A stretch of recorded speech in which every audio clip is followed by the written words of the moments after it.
आता पोरगी जरी लग्न करायच्या अगोदर बापाला म्हणते पप्पा मला पहिलं त्याच्याशी बोलायचंय, कळलं ना माझं बोलणं, मला पहिलं त्याच्याशी बोलायचंय, म्हणजे कोणाशी, होणाऱ्या नवऱ्याशी. मग त्याला फोन लावणार, हॅलो मी तुझ्याबरोबर लग्न करते पण माझी पहिली अट मी खेड्यात राहणार नाही, माझी दुसरी अट मी शेतात जाणार नाही. गाजरं खाणार का मग बरोबर ना, शेतात जाणार नाही म्हणते, बरोबर आहे का नाही. पोरीच्या बापाला वाटतं जवायाकडे शेत असलं पाहिजे आणि पोरगी तर शेतात जाणार नाही, मग शेत कशाला पाहिजे, बरोबर आहे ना. हा बी प्रश्नच आहे ना.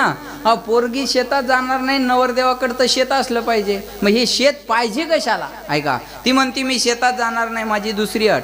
माझी तिसरी अट, तुझ्या आई वडिलाला आपल्यात राहता येणार नाही.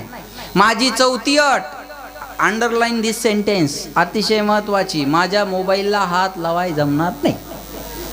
माझा पासवर्ड मी तुला सांगणार नाही, तुझा नाही सांगितला नो ऑब्जेक्शन, तुझा नाही सांगितला तर मला काही ऑब्जेक्शन नाही, पण माझा पासवर्ड मी तुला सांगणार नाही. एकाच्या पोटात दुखत होतं बाबा, आणि ते बायकोल म्हणे पोटात दुखायला ग. ती म्हणे मग ते टेबलवर मोबाईल आहे म्हणे, डॉक्टरला फोन लाव बरं.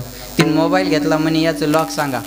काय म्हणे, मोबाईल घेतला म्हणे याचं लॉक सांगा. ते म्हणे बरं वाटायला आता राहू दे. जाईल कळलं ते धन्यवाद, बाकी जाईन 5-7 घेतल्याशिवाय जाऊ नका. विठाळा.